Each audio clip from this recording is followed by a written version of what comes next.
Well, my question is this: let's face it, buying a home is a time where there's excitement, there's nervousness, there's a little bit of stress, and when you sit down with somebody, let's be honest, there's a stack of documents that you probably have to go through with them, just disclosing this, right? Correct. And so my question is, again, going back to that thing of, I'll use your example, buying a $500,000 home, putting 10% down. They're thinking, I just need $50,000. And you disclose to them these fees. How often do they just kind of, because their mind is glazed over with so many things going on, they miss that? And then the day comes when they close and it's a big surprise.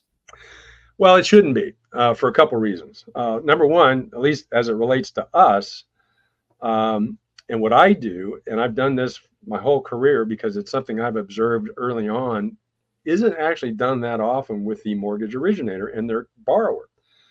Even before we start the process, even before they've gotten an offer accepted, if they've come to me to be pre-qualified, one of the things I will do as part of that process is right up front, I'm going to give them a detailed itemized worksheet. We call it a worksheet because it's not a regulatory form, which is what an LE is. A worksheet is provided before we've actually initiated the loan process. In fact, right at the top, it says, this is not a loan estimate. Check with your lender to get the real loan estimate. So I've always thought what's weird about the mortgage industry is I encounter people very often who have started the process with another lender or got a quote from another lender, maybe verbally, but I'll usually always ask them, did you ever get anything in writing on this quote? Well, no. Well, what's so odd is you're about to make what I would consider basically a major purchase, if you will. Yeah, getting a loan is like a major purchase. Why in the heck would you not know upfront the actual cost, the price? And so even before somebody applies, formally applies with me for a mortgage, when on that initial call, when we first talk about what they're trying to do, I'm going to get some basic information from them. What is the price of the home you're interested in? What is your planned down payment?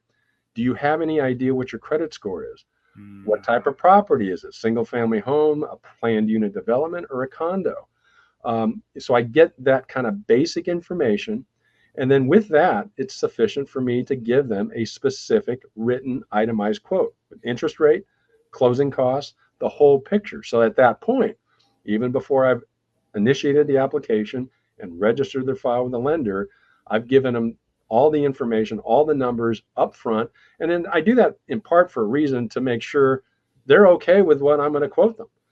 I don't want them to apply with me and then they decide I'm not giving them a good enough deal and they start shopping around, they go somewhere else because they get tempted by a quote that oftentimes, frankly, is verbal.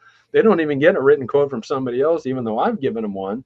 And then I want to avoid that and make sure, okay, look, here's what I'm going to charge, or here's what it's going to cost. I mean, I don't control all these fees, by the way, but the part of this quote that I'm controlling, I'll tell them what part of that is.